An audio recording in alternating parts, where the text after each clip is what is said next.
Welcome to the No Name Music Cast. To follow us on Instagram, go to No Name Music Cast Podcast. To send us an email, it's nonamemusiccast@gmail.com. And to visit our website, go to nonamemusiccast.com. Now, on with the show.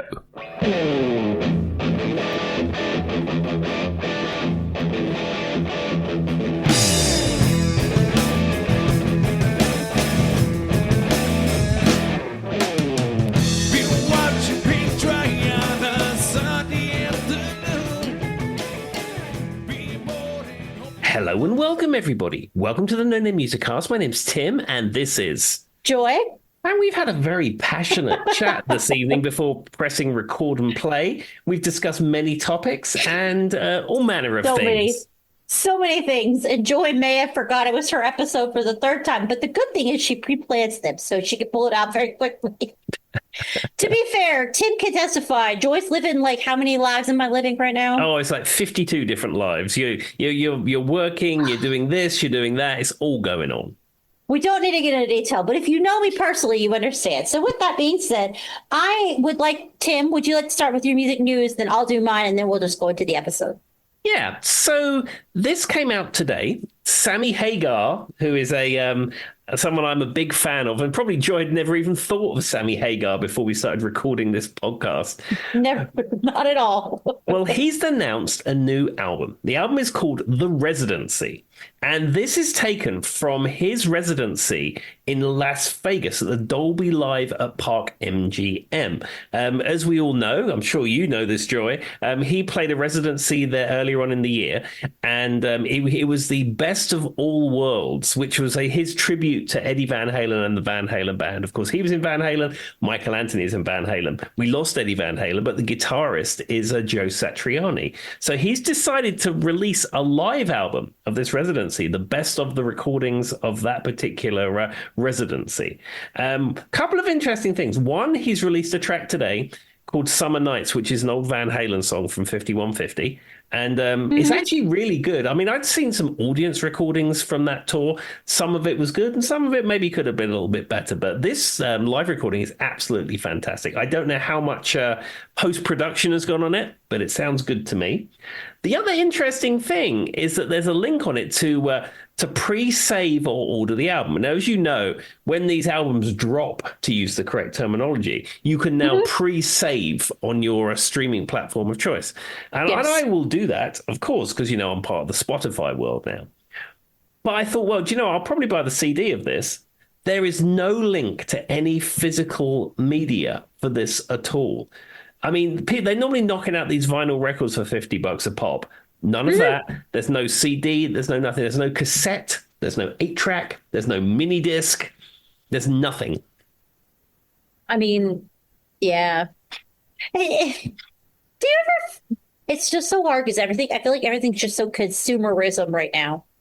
Like, I know, and this is do not cancel us, Swifties. If you're listening to this, I'm going to come for the Taylor Swift for a moment. She has an album coming out, and what I read was she's putting it out on cassette, Tim. Yeah, and that's not unusual. She's not unique in that respect. Lots of artists. Kylie's put out cassettes, Adele, even like bands like Kiss and stuff. Doesn't it come off to you as like a consumerism way to get people to buy things they don't necessarily need? It's a collectible. It's like buying a T-shirt. It's like buying a poster. It's like buying a on the fence. Fringe magnet type thing. Somebody who's super into Taylor Swift would love to have her album because they're probably going to stream it on Spotify or similar. Yeah, 100%. But they would buy the vinyl because they like the picture and like all the artwork, and they're a big fan and want to have everything. And then probably the cassette has a different album cover on it, so they would probably want that. And then the CD version will probably have a bonus track. And yes, it's a cash grab from the artist, 100%. But the fact that she's coming out with a cassette, it doesn't surprise me because a lot of other artists are doing it. Yeah, I'm not sure I thought it was unique. It just feels, because what I was reading was they were saying she did like 2 different vinyl sets, the cassette, there's the CD, there's the all live version. Like there was just like this list, Tim, and it just felt a little unnecessary. Yeah, but then again, Taylor Swift is an incredibly good business person and knows that there's money to be made. And if I mean, people are she is willing a to, billionaire, yeah, so. if people are willing to buy it, I mean, you make it available. I mean, that's just how it is. I've got no beef or grudge with that at all. Well, I mean, I'm not trying to fight the Swifties because they will take us down, Tim. The No Name Music Cast will be gone. We'll just be pushed off the planet. It's just a very interesting. You were saying that there was no other, media available, and I'm like, well, it's interesting you say that. Yeah, Wow. maybe the Sammy Hagar live album is niche enough that he doesn't think it's Mm. going to sell many copies. But at the same time, people seem to love this vinyl idea. So, you print a few thousand of those at 50, $60 a pop. I mean, you're going to cover your costs very easily. Every time I hear this, though, I just keep thinking about the concept of like, isn't it weird that vinyl is so pushed as like this nuanced kind of fun, funky, you know what I mean, almost hippie type thing, Tim. And it's like the world's worst way of sending people out things because it always gets warped. It's very easily damaged. You could drop it yourself, like any water dip. Like it just feels funny to me that the thing that everybody just preaches is like the best way to view sound, right? Is like the most friendly way, I guess, or Yeah. what's the word I'm looking for? To like, I Yeah, don't know. yeah. So I would say the worst commercially available format that we've had is probably pre-recorded cassette tapes, I ones that thought you you were gonna would. say 8 track. Well, I mean, eight track. I mean, I'm not. I mean, I'm not even getting into that. I'm talking about formats that have existed in our lifetime, You but mean Sammy predominantly. Hagar's not gonna put it on an 8 track? No, you can. There are companies still duplicating eight tracks, but that's a story for another time. But mostly during our lifetime, you would have had CDs, tapes, and records. Yeah. If you have a good quality cassette tape, Mini clips, hit clips, Tim. yeah, if you have a very good quality cassette tape, probably a metal Yeah. tape or a chrome tape, and you have a really nice cassette deck, and you record something to it and play it back on that deck, it can be as good as CD Oh, quality. for sure. However, the ones that you would buy in Our Price Records or the Virgin Megastore or HMV or wherever you got them from, the pre-recorded ones were mostly terrible.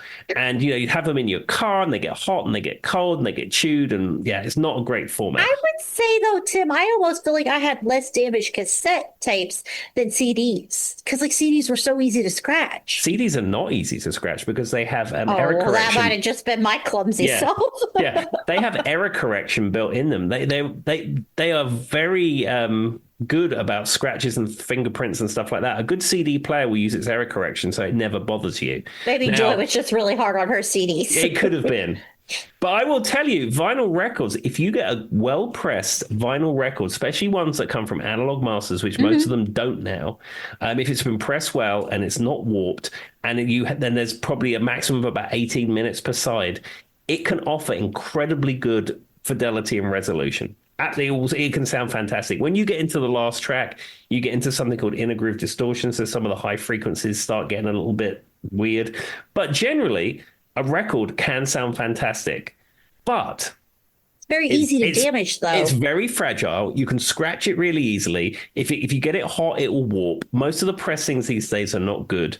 And if you play it with a stylus that's damaged or worn, it can actually damage the Or record if you don't know itself. what you're doing, you put it in the wrong Yeah, or you location. do, yeah, all that stuff, and it's such a fragile medium, and people are hanging on to it because it can offer great fidelity, but at the same time, modern pressings are not good, and it's for a lot of people, like your Taylor Swift fans. I mean, some I people don't are know when this became a yeah. vital hate cast, but Yeah, some anyway. people, your Taylor Swift fans and similar, are buying Mhm. those Crosley suitcase record players and listening to stuff. But for the most part, people are I mean, I buying have a those. Crowley suitcase record Yeah, player too. but most people are buying vinyl records who are fans of an artist and they're buying it as a piece of merchandise and will I never mean, that's listen to true. it. To be fair, we talked about this in the podcast. I have so many records, Tim. Do I ever actively get them off the shelf? No, they're basically like a book. Like they sit on a bookcase. Like, you know what I'm saying? Like they're there to be memorabilia and kind of like in my house, right? It's just there for like the aesthetic. And that sounds really bad. Come for me, internet, whatever, but it's true. All right. Well, we got distracted because we really didn't talk about Sammy Hagar, but you brought me on something that I was talking about. So, with that being said, speaking of remastered impossible catch gaps, I have one for you. Okay. Did you see the Beatles anthology is being remastered by Peter Jacobson? Jackson's Jackson. company. Did you see Yes, that, Tim? I did see that. So the Beatles anthology was a thing that came out in the 90s. It was a Hmm. eight-part documentary series. Docu-series. Yeah, yeah, and it's really good. Like really, really Yes. good. I have a DVD rip of it on my little media server downstairs, and I've watched it two or three times now.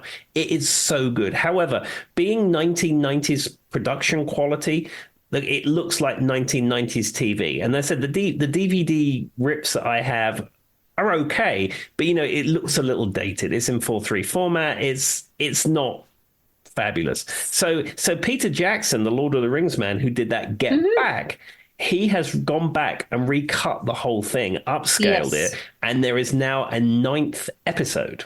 Yes, so it's going to be on Disney Plus later this year. Which, if you have Hulu, you could partner. You could do like the you know what I mean, the thing together with Disney Plus. It's going to be like Tim said. There's an extra ninth episode. There's also going to be I think I said 12 unreleased songs. I don't know how accurate that is, but I was reading that. And there's some unreleased rare recordings. Now, I feel like when I use the songs, I don't know if they're going to be fully songs, Tim. I think they're going to be little snippets. You know what I'm saying? Like they're saying 12 unreleased songs, but I don't know that for sure.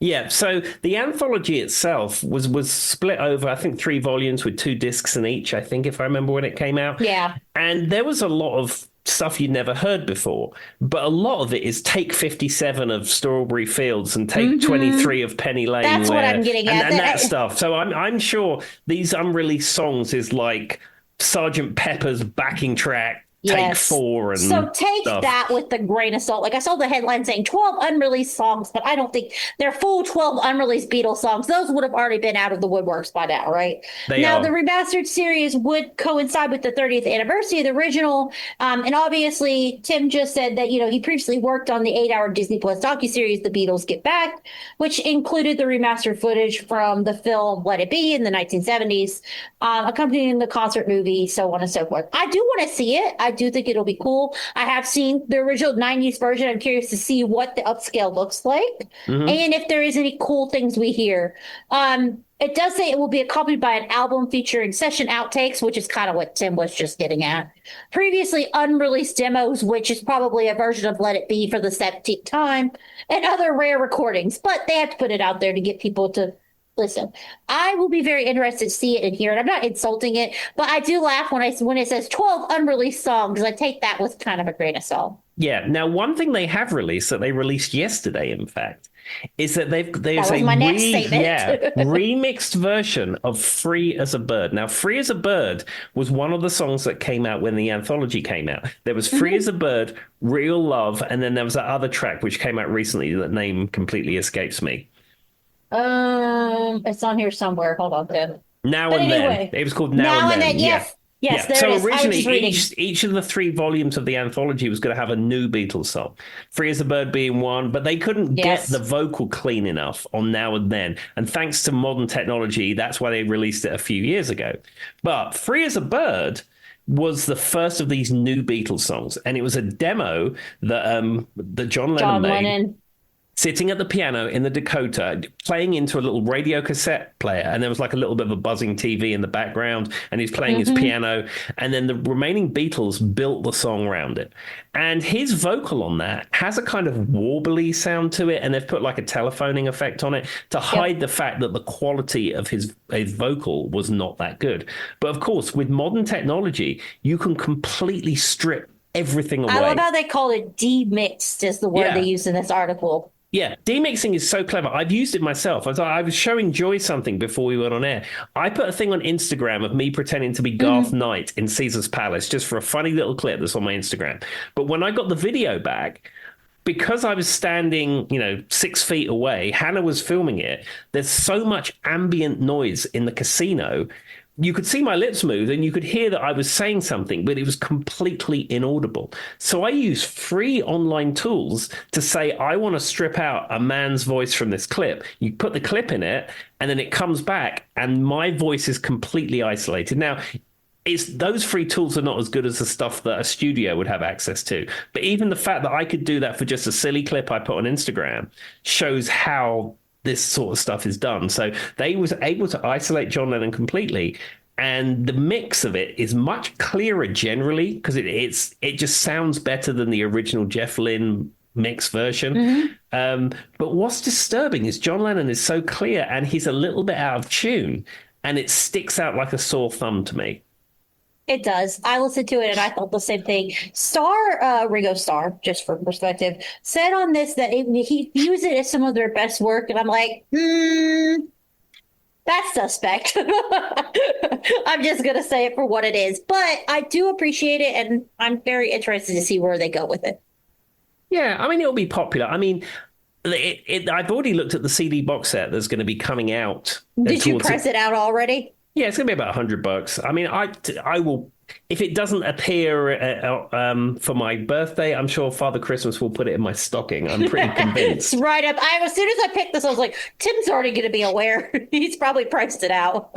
Yeah, but I don't know. It's interesting what they've done with the technology, but if I was Giles Martin, I mean, I'm not a professional sound engineer by any stretch of the imagination, but if I was Giles Martin, I would have maybe knocked his vocal down ever so slightly in the mix, and I would have put some ever so slight, barely noticeable auto tune on it just to blend it a little bit better. Or someone doing some backup vocals or something just to counter. Well, the original had backing vocals on it, but they've dropped them right down in the mix. I know, but the thing about it is, it's like I would have maybe dropped his voice down, Tim, and emphasized the backup vocals a little bit more if I didn't want to add any form of auto tune. Because I understand. I mean, we get it. John Lennon was the selling point, Tim. Let's be honest, and that's why I was making the joke about some of this is a cash grab, but it is very interesting for nerds like us who are into music and who like to hear this kind of stuff. But I feel like if it had been me, I might not have went the auto tune route because I feel like it might have got me in trouble. You can put it on to such a small degree that you'd never even notice.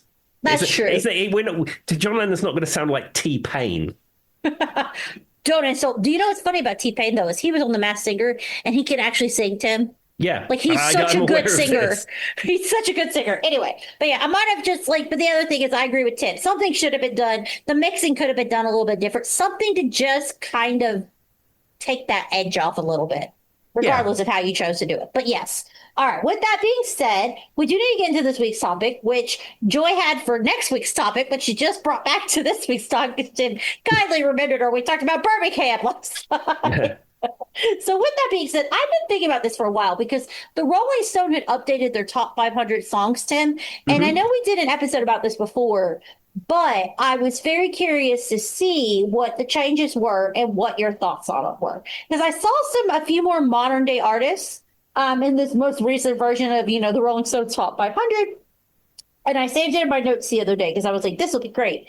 So we'll start. I'm going to start. Usually we start at the 10 and make our way to 1.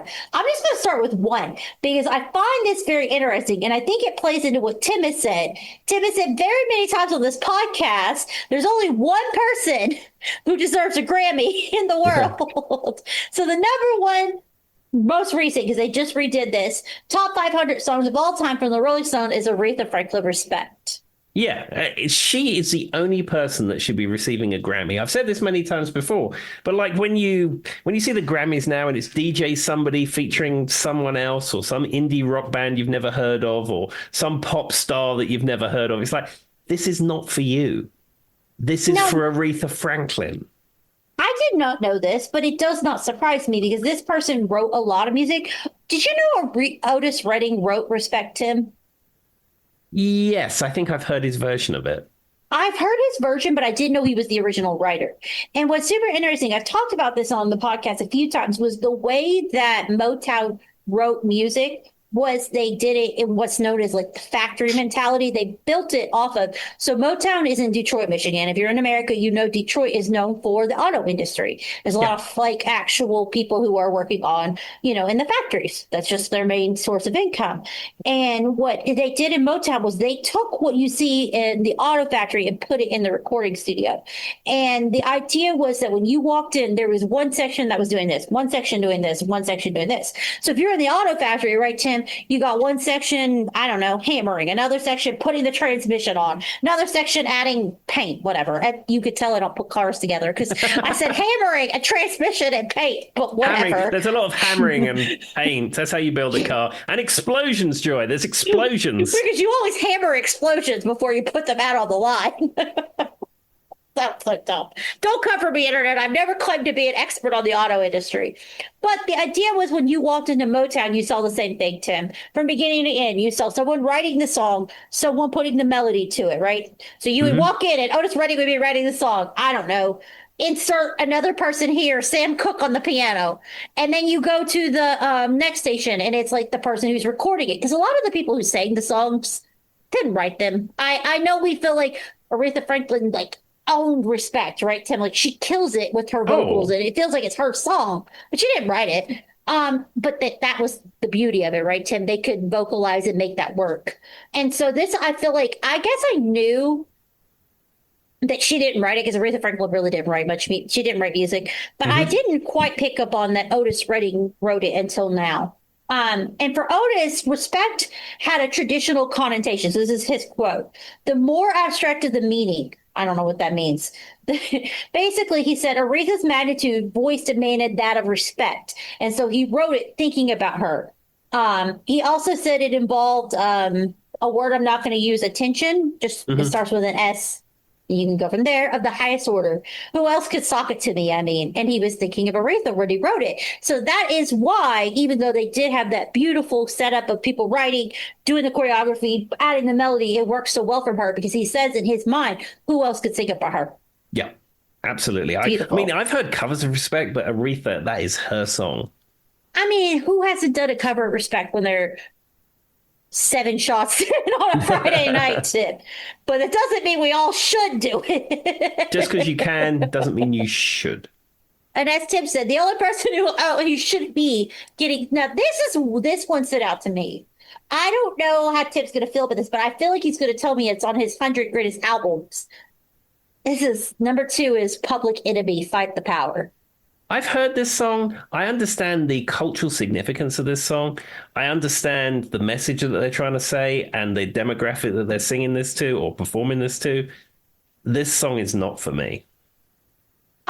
I appreciate what it is. So Chuck D once likened Fight the Power to Pete Seeger's We Shall Overcome. You know, We Yeah, yeah, Shall, yeah. that song. Um, and the song, though, comes from a Spike Lee film. It's called Do the Right Thing. He had asked Public Enemy to write a song, a movie about confronting white supremacy. So Hmm. Chuck and the group's producers, the Bomb Squad is just what they're called, took inspiration from the Isley Brothers' Fight the Power. Which, have you ever heard the Isley Brothers' funky version, Fight the Power? Tim, do you know? Are you familiar with that? Yeah, I've If heard you that.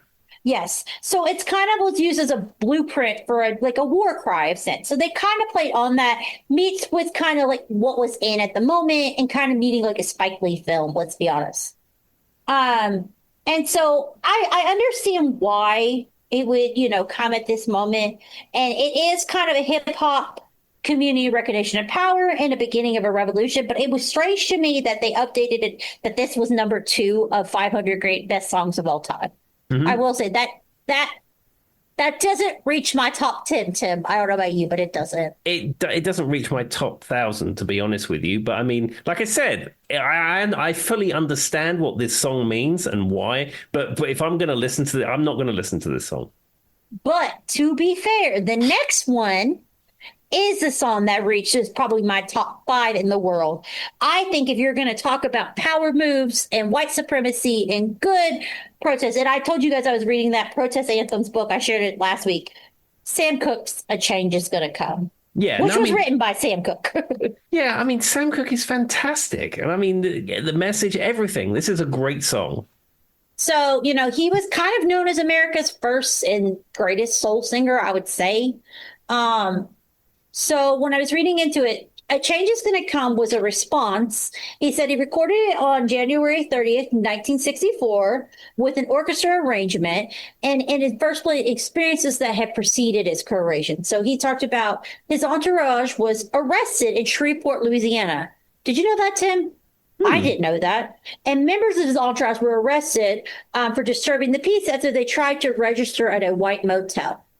An incident reflected in the third verse. If you listen closely, the third verse just kind of say that. He also said he was mourning his 18-year-old son Vincent, who drowned that June. There have been times that I thought, and I couldn't last for long, he says was recommended to him.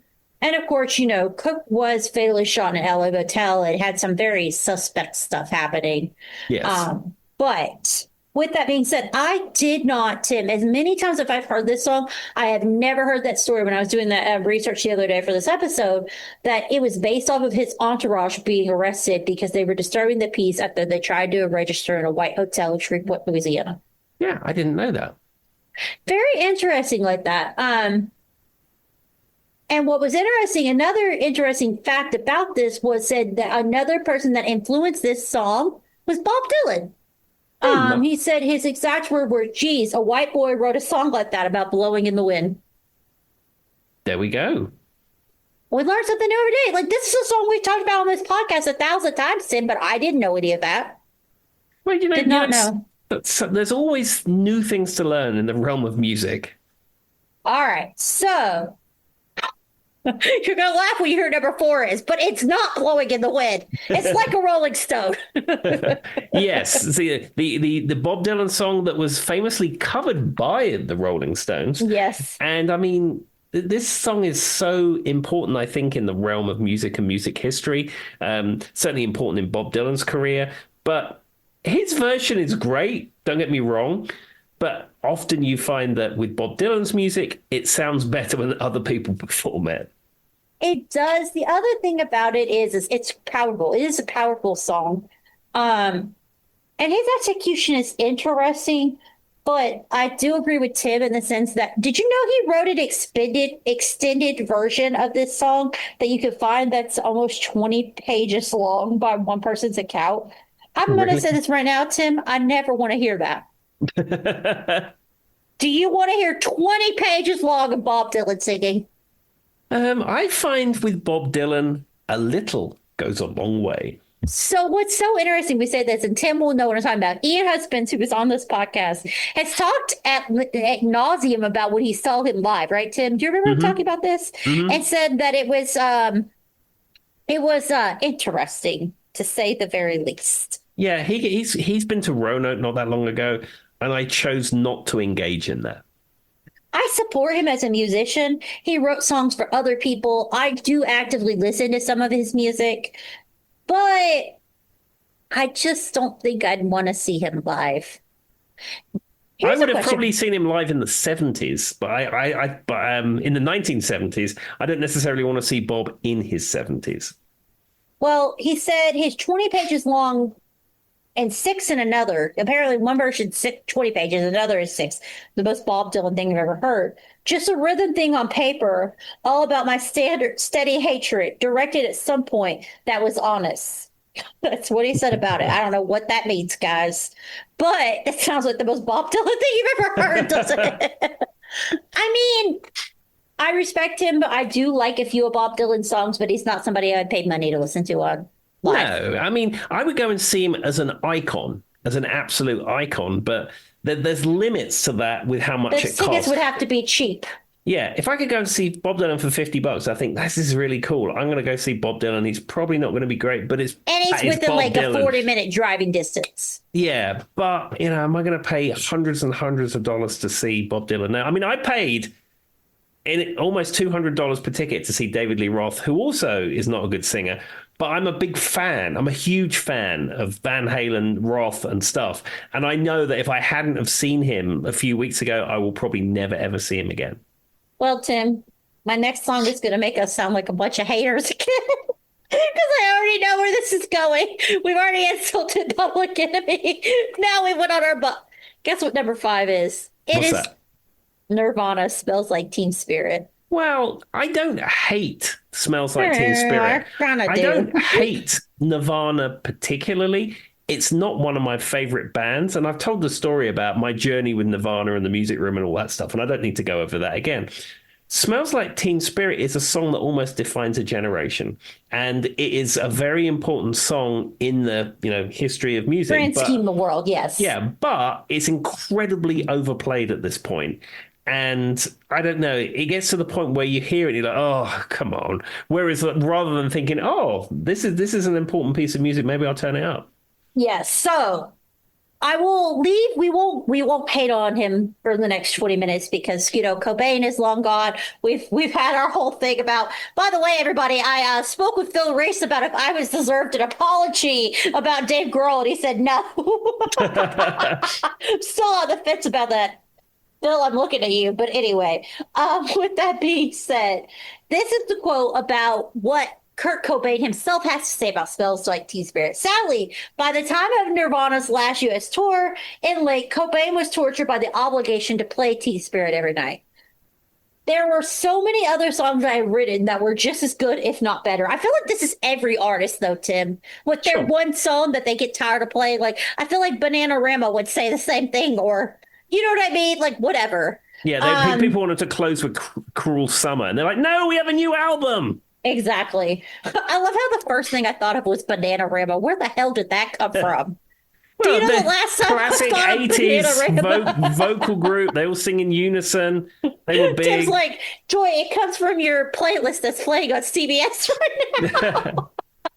Bananarama. I didn't even say the Go-Go's. I said Bananarama. But anyway. By the way, if you didn't know, Bananarama is the real name of the band, right, Tim? You could testify for me. Exactly. I'm surprised you didn't say the Reynolds Girls. I love the Reynolds girls.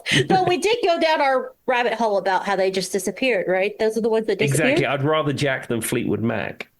Such a weird thing. But anyway, and so he said, there are many other songs I've written that are just as good, if not better. He claimed a few songs by any others are reshaped rock. So for what it is, that's just what he said. But I feel like that's a quote that you could insert from anybody and Hmm. it would pretty much fit.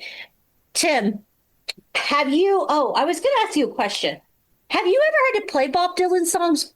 Go back to Rolling Stone. I meant to ask this before we moved on, but I was going to ask, have you ever played Rolling Stones or like a Rolling Stone or any Bob Dylan song in your Yeah, history? many Bob Dylan songs over the years. I don't think I've ever played like a Rolling Stone, but yes, I've played many. What Bob Dylan song usually comes up? I've Blowing in the played Wind? I've played Blowing in the Wind, Knocking on Heaven's Door, Mm. several. See, I was just curious because, like, I can think of many bands I've seen, but he doesn't really pop up. I've not experienced a lot of local bands playing him, so I was curious. All right. Well, number 6 is not going to surprise anyone.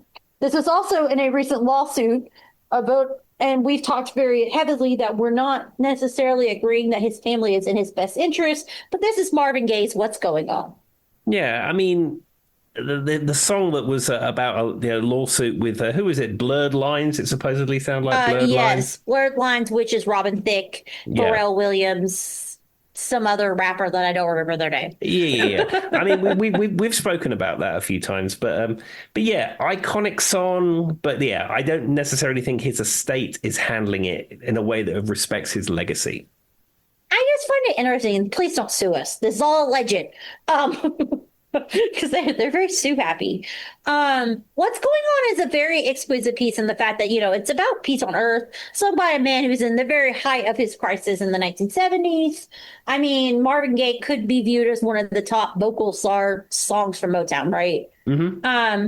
And what's interesting about this is, so for those who don't know, obviously I'm on the Rolling Stone website going through the new play. They talk about the assembly line role he played in his own hits. And he admitted he was frustrated by that mentality, Tim.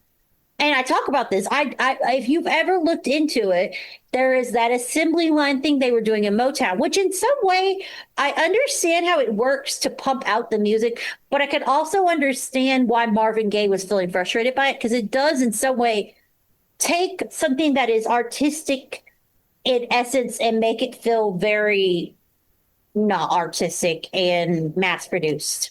Yeah. I can completely see that. But what's interesting is when I was talking about that earlier, I was mentioning it before. I didn't know this was coming up in the episode that what's going on was actually from his frustration of the assembly line that I was just telling you about of his own hits. And I imagine it could be frustrating because one thing I've heard, and if you go back and you look into it, is that there would be songs they would write, right? And they would want to produce them themselves. But then there would be someone else, like let's say Diana Ross would do a better job singing it. And because they were just part of the assembly line, they would push that song onto them. Hmm. And I understand where that comes from because they're trying to sell records. That's what they're doing. I don't care what anybody says. Motown was trying to sell records. That's not a new phenomenon by any stretch. I think Tim would agree. The Beatles were trying to sell records. Why do you think they whitewashed a lot of black music, right, Tim? It's not, I'm not saying it in this form, but I did not know that this song was part of that. Well, there you go. There's always, as we said earlier, there's always things to learn in the realm of Yep. music and music lore. And Tim talked about this one episode. I don't remember when it came up, but he also was saying it was because of the devastating loss of his partner, Tammy Terrell, who died after she had that brain tumor. And then he was trapped in a marriage with Annie Gordy, who's Barry Gordy's sister. So there's a lot to unpack about Marvin Gaye. He had a lot of different things happening in his life. I'm not surprised though none of that's on this list, though. I don't think personally I'd put it in my top 10, but I do think it's a good hit. Yeah, it's still an iconic song. All right. Well, number 7 was written by two people who Tim's probably heard of, John Lennon and Paul McCartney. I think we've heard of those people before. I think did we talk about them earlier? Maybe. It's the Beatles, Strawberry Fields Forever. I mean, I'm surprised it's not like Let It Be or even Love Me Do or something like that. I'm kind of happy it isn't. Strawberry Fields is a really, really good song. And it's a song that was supposed to be on Sergeant Pepper. It came out the same sessions as Sergeant Pepper. But I'm surprised that is ranking up in there. So the reason they're saying it's on here is I've been kind of giving you guys a little bit, the history of why they're saying they're on there. Is they're saying it opened up a whole new psychedelic era for the Beatles, changing the way pop music was heard. So basically, it says John Lennon alone on a Spanish beach with an acoustic joy. Yes, acoustic. That's what you call them, Tim. Acoustic guitar. Writing a song about his painful childhood memory. Strawberry Field was the name of a Liverpool orphanage. Did you know that, Tim? I don't think so. Okay, where he used to play and hid from the world as a boy. I had visions of a strawberry field, he told Rolling Stone in 1968, because Strawberry Field is anywhere you want to go. Lennon bared himself so vulnerably in this song because he's nervous about playing it for the other Beatles. There was a moment of silence, and so Paul McCartney said, "This is absolutely brilliant," and then turned it into the groundbreaking sonic collage. And, thanks to George Martin's, being the studio wizard that he is, whatever, right? Yeah, I mean, Strawberry Fields was a recreational area in Liverpool, and it's now a housing estate. I do know that. Well, apparently it was also an orphanage. Does there strawberry fields in England a lot? Like, are there actual strawberry fields, Tim? Yeah, Why is it in so fact, many- when I was in England a few weeks ago, there were several places I was driven past which were like pick your own fruit and pick your own strawberries, where they'll have a big field of berries and strawberries and stuff, and then they give you a punnet, and you take that punnet round, and then you can pick your own fruit, and then you pay for it at the end. I would say a basket, but all right. Are you not familiar with the word punnet? No, no. No, I don't. Is it just a basket? Well, a punnet is what strawberries come in. Well, like the little plastic. Are we talking about the little plastic container you put strawberries in? Or are we talking about like a basket? It's like a little basket thing, but you have a punnet of strawberries. Oh, okay. Well, I would say just give me that thing of strawberries. I'm lost. We just found another American phenomenon. We don't use the word puppet. Here we go. A punnet. It's a noun, a British word. A small light basket or other container for fruit or vegetables, i.e. a punnet of strawberries. I mean, I can visualize what you're saying, but I would just call it a basket. But the thing about it is, I guess I've never really thought about where strawberries are native to is the word I'm looking for. And now that you said that, like there was those other things, and then this thing about the Strawberry Fields orphanage, right, Tim? I was like, Are there a lot of strawberry fields in England? I had no idea. Well, I was driven past at least 2 a few weeks ago, so there you go. Well, who knew, guys? We're teaching you all the hot topics. Everybody in England's like rolls their eyes. Yes, Joy, we have fruits and vegetables here. I don't know. I feel like for some reason, and maybe this is wrong, but I felt like strawberries like grew. Well, no, I guess they're not really a citrus fruit. You know what I'm saying? Like, for some reason, I was thinking like South America. I mean, I'm sure there are strawberries, but strawberries are grown in the UK, Joy. I just keep digging the hole deeper. I mean, you only get British strawberries in the summer, obviously, and the ones that you get out of seasons come from more tropical climates. But yes, it's a thing. They grow natively. You can go to a place and pick them yourself. I do find it weird that they've named so many things after these strawberry fields. It goes in line with the fact that everything in the UK is named after candy. I stand by what I said. Well, do you know what, Joy? I thought of you today. What So is that? I was looking up on the map where Mr. Bumbles is, okay? Mr. Mhm. Bumbles being the home of the Freak Jam, the jam session that my friends in the UK all attend in a place called Blackwater, okay? And I was looking at this on the map today for various Mhm. reasons. And I'm going to bring it, Mr. Bumbles Black. So here we go. All right. And when I brought this up, I was looking at the names of the places that's near here. Okay, you have all of them. You probably would think sound like candy. Owlsmore, um, Or a Harry Potter village. Deep Cut, Bagshot, Yeah. Ravenswood, That Finch sounds like Harry Hampstead. Potter things. Yeah, Finch Hampstead, That's a Eversley candy. Cross, Candy. Hertford Bridge, Definitely a candy. Winchfield Green, Maybe Harry Potter. Domersfield, I'm on the fence about that one. Church Crookham, That sounds like a candy that is risky. Maybe an alcohol. Tongham, No, that's definitely a candy that's so sour that you spit it out. Worplesdon, I can't. Jacob's Well, Why? Why are who is Nap coming up with these names? Nap Hill, and also Donkey Town. And I'm not even making that up. I can't. I can't. It just confirms everything. So they're either candy and alcohol beverage, or I can't. It makes no sense to me.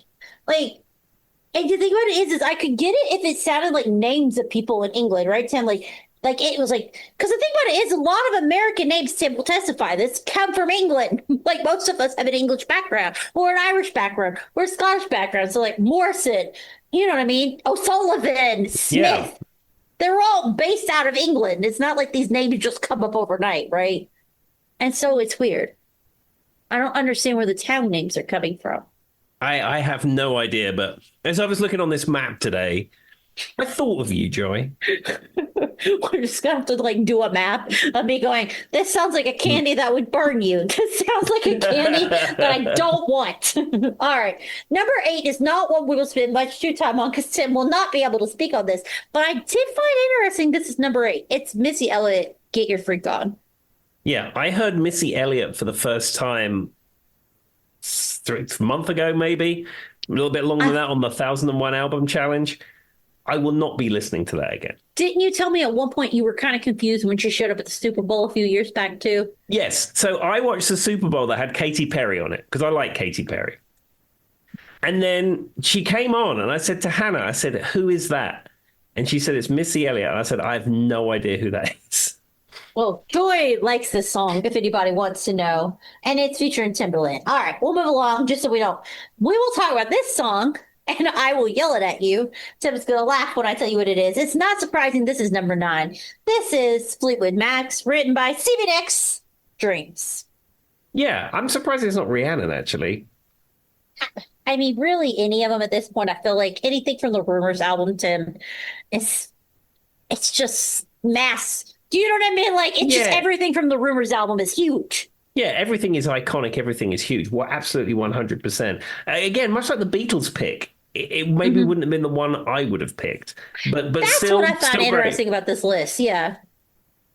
I mean, so basically, for those who don't, I don't know how you listen to this podcast and don't know the Rumors album is very famously, they're all breaking up. They all hate each other, yada, yada, yada. Everybody's fighting. Yeah. Do I really is that not like the synopsis of it, Yeah. Tim? Really?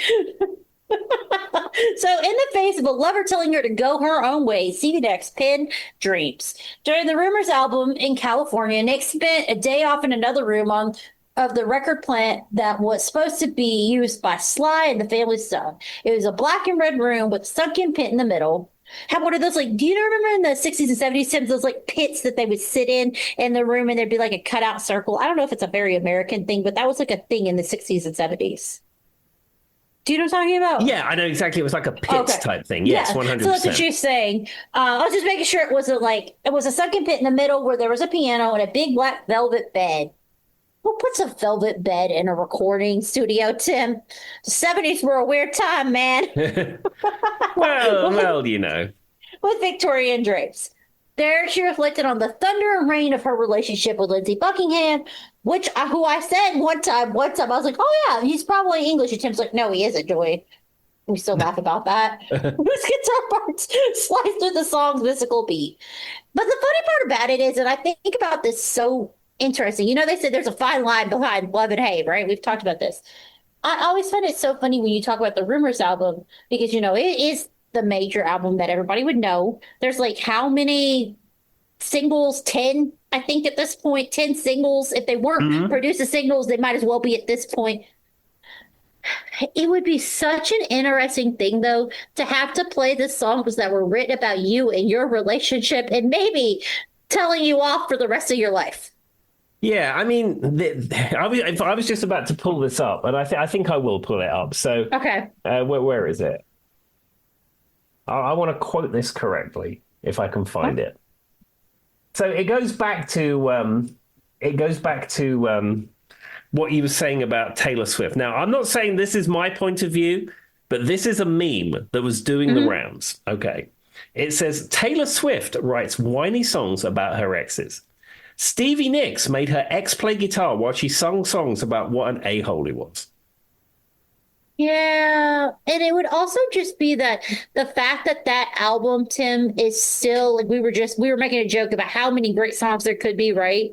Mhm. And from that album that would be on this list, if you generally talk to anyone when they think of Fleetwood Mac, they think of that famous album cover, the yellow album cover. She's got her wings, as you would call Oh, them, 100%. And and so, he as I said, looks. she's not holding back with her songwriting. She doesn't care that all of her exes are in the band and they're being made to play and sing those songs. But could you imagine if that was like your law in life for the rest of your life? Because those were the hits. Those are the ones that sold because they have such rich intenseness in it. And she does a really good job. She almost matches, and don't come for me, internet. But you know, we talk about ABBA's ability to take kind of like these very intricate things that make them so rich and pop heavy, but they meet like that rock kind of sound too. Hmm. That's a really good way that she writes. And she's not Swedish, y'all. It's an exception to the Swedish pop. But the way that it works, it just works on so many different levels that it just keeps going. And I will say, we've talked on this podcast many times about people that we can't hear their music ever and ever again because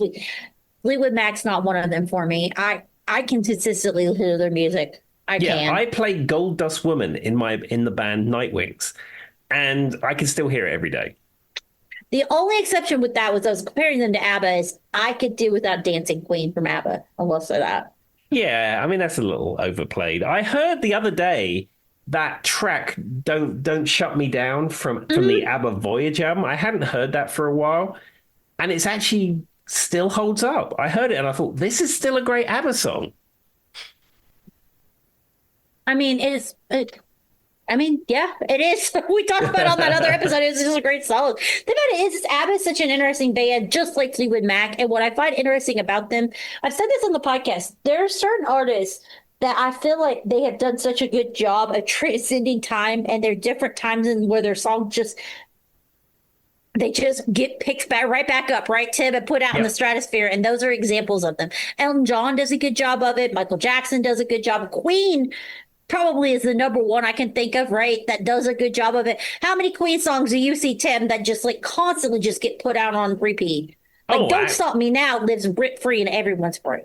as I've said before, I feel to some extent Queen are becoming the Beatles. And the reason I say that is that the Beatles, of course, will have appeal for hundreds of years. People are going to love the Beatles. People love the I really Beatles do music. think Queen is the next Beatles. But the Beatles came out in the 60s and they really finished, 70s. There was a very short period of time. And their songs are iconic. Everyone knows the Beatles. Luckily, Paul McCartney's still with us. Ringo's still with us. That's still out there.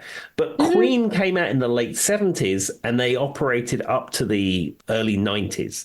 So Yep. there's a lot of people of my age, your age, There's and even younger a lot that more variant in their music too. yeah, who grew up with Queen music. Either their Hmm. parents had it on or it was on playing when they were young.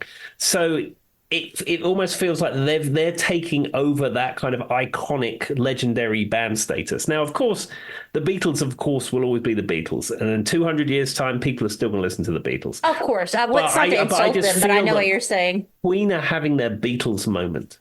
I really do. And the thing about it is, it's so funny you say this because I talked very extensively about Radio Gaga as one of those songs that I think about. So I just did two videos. I run social media for work and then I ran social media for some groups. I mean, Tim knows Joy's got a very big social media presence. She's always having to pick up music.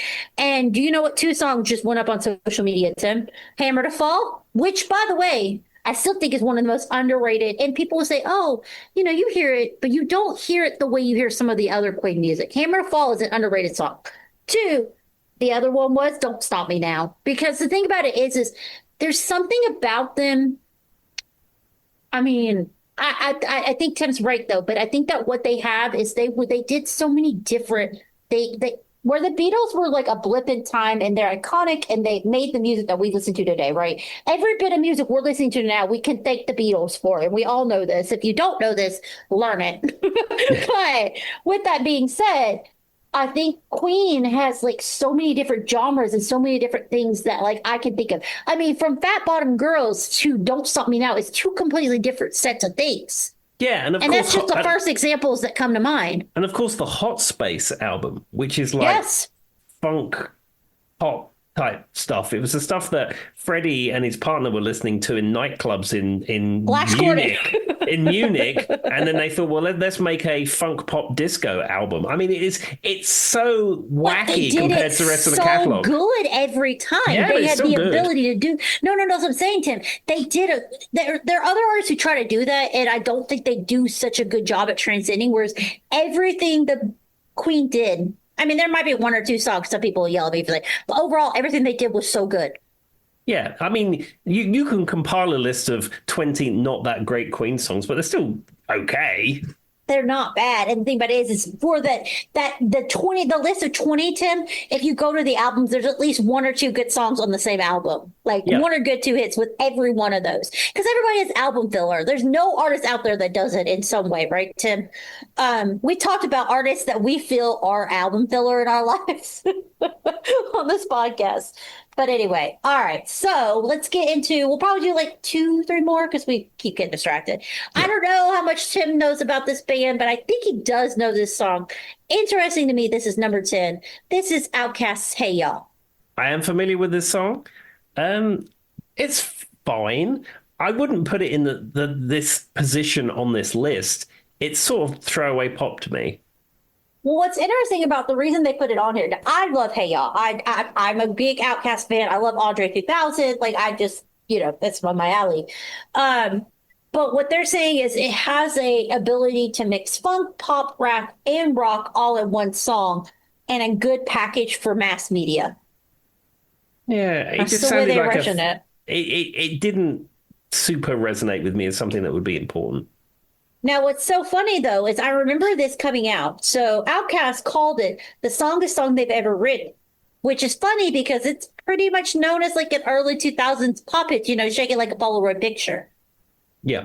And so, but when you actually, it's one of those songs kind of like Semi-Charmed Life and things like that. When you read it, you actually read the lyrics. It wasn't near as happy as what it was saying. Yeah, I was telling you to shake it like a Polaroid picture, but, there was a lot of different things in there. It's always funny, though, that like, I find it funny when you talk to people, you have your people in the world, and Tim and me are opposite on this. Tim is a music person. When I say music, I mean, he listens to the instrumental side. I'm the lyric person. Yes. And I was just talking to someone the other day who said that they are the lyric person in their relationship and their husband's the instrument person. And so I think that's how these songs work because, there are people out there who are focused on just the instrumental side of it. Yeah.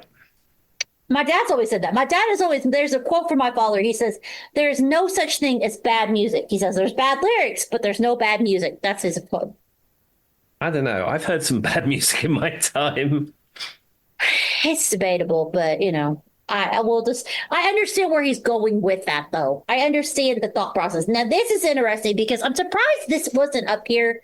This song is one, and this album is one we talked about.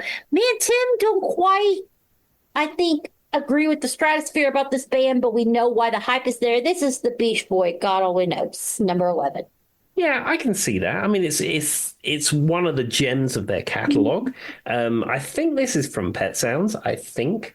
And yeah, I can see why you would think this one was important. They influenced the Beatles, influenced the production of Sergeant Pepper, etc., etc. I always found this funny because on the episode where I did, we talked about um, songs that people put in their weddings that maybe they shouldn't put in their weddings. This was one of them. And Hmm. I know someone very close to me that this was their first dance. And after we did that episode, they don't listen to the podcast, so it's okay. But I felt really bad because I was like, I didn't realize it in the moment, but it is a little sus when you read the lyrics. Now, what's interesting about this is so I always find it when you read a lot about the Beach Boys, they had a lot of interactions with the Beatles. Hmm. So Brian Wilson and Tony Asher wrote this song. Paul McCartney is quoted saying, "It's a very emotional. It's always a bit of a choker with me." Of the Pet Sounds ballad, Pet Sounds being the album that everybody raises and praises. You know, we've talked about this before.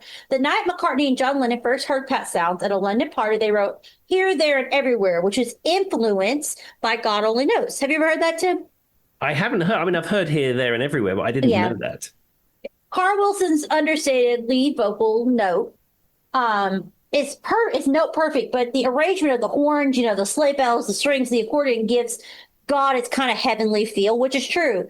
I had never really paid much attention, but it does kind of have like a sleigh bell thing going on in it. Hmm. Um, Brian Wilson was fascinated by spirituality, kind of like George Harrison in a way. And it came out of prayer sessions in a studio. We made it a religious ceremony, he said. The recording of Pet Sounds.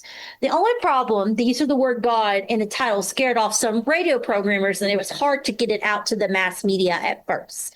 It was like a slow burn because I guess using God only knows sometimes threw off some people. I do find it interesting though.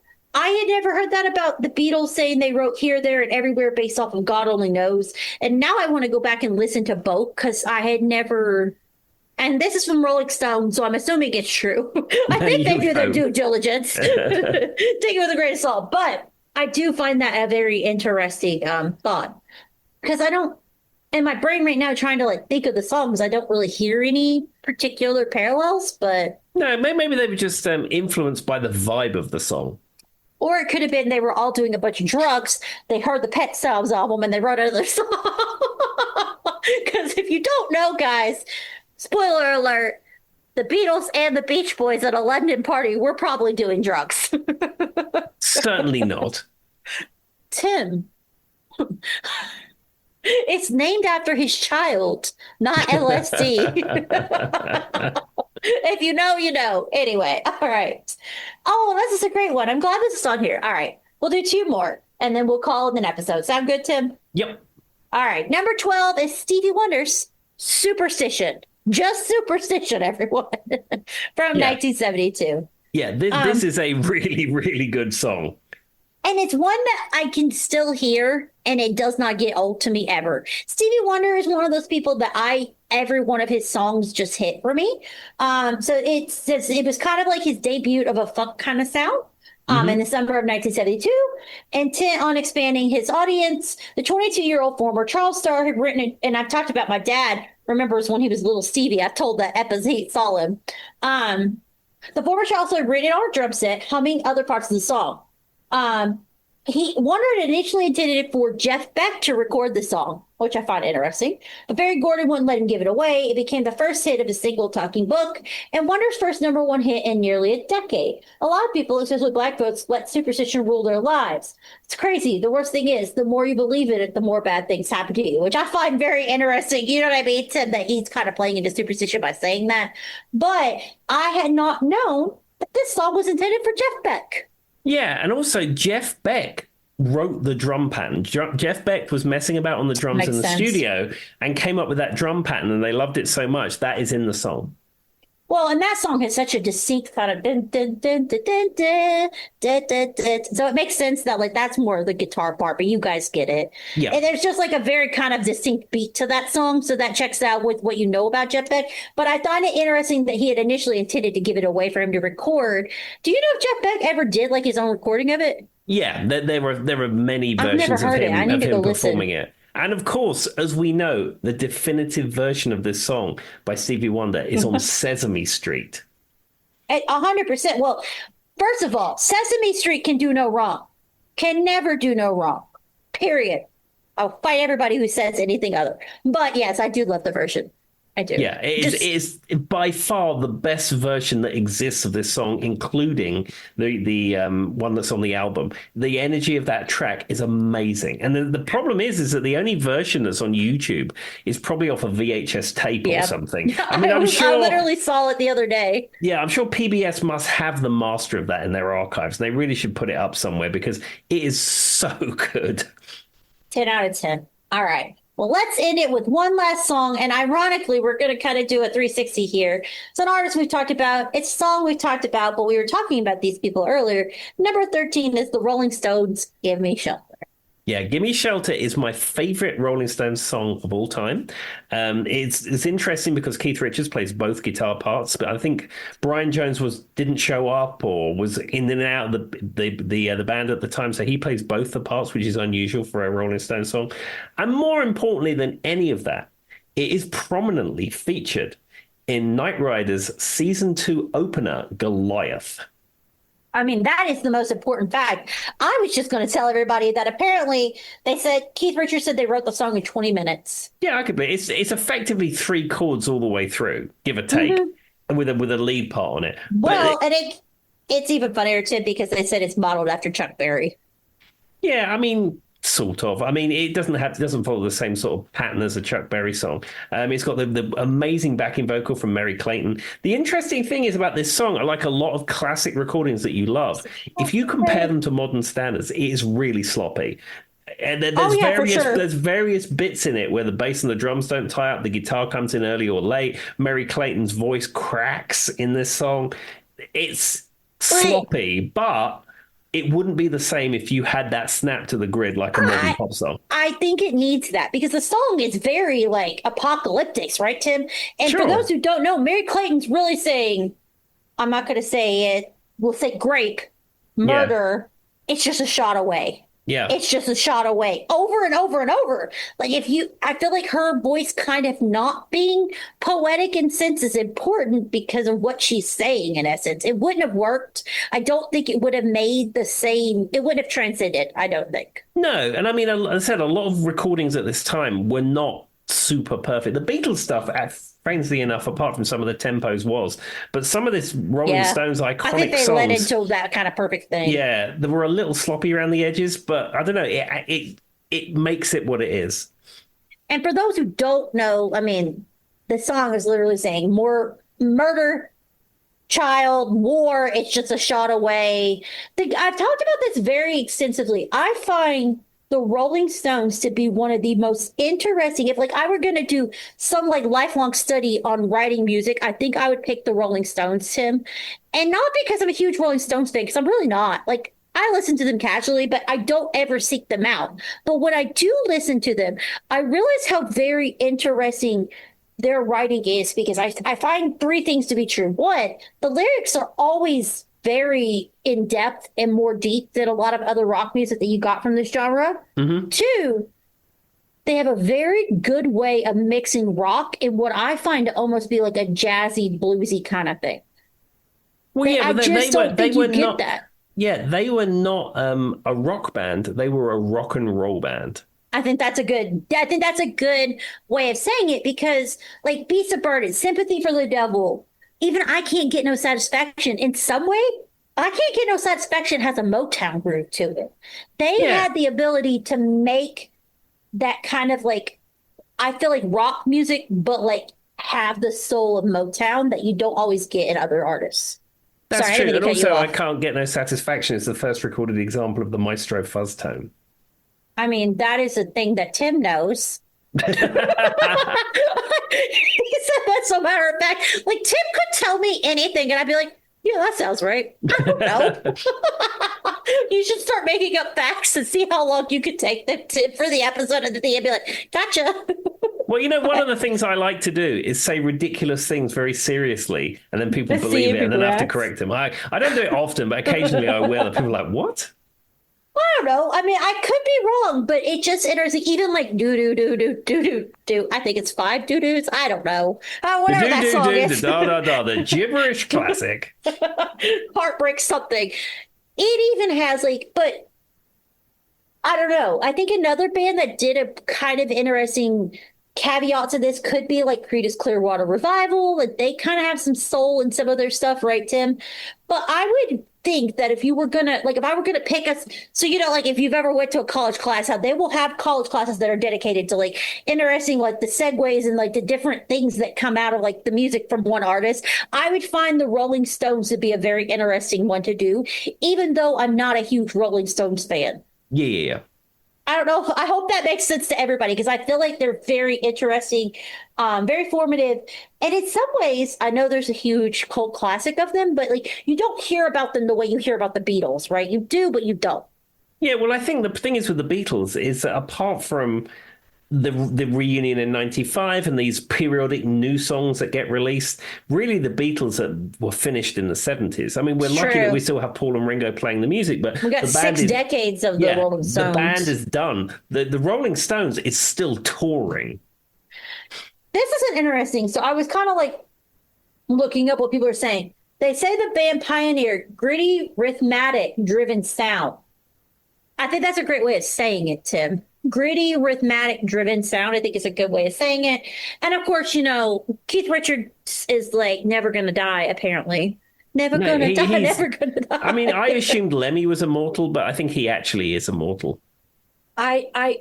And Mick Jagger apparently at this point. Like I feel like, you know what I'm saying, Tim? Like I feel like Keith Richards is, how old is he? How old does he have to be? Wants to I don't Google know. it. How old?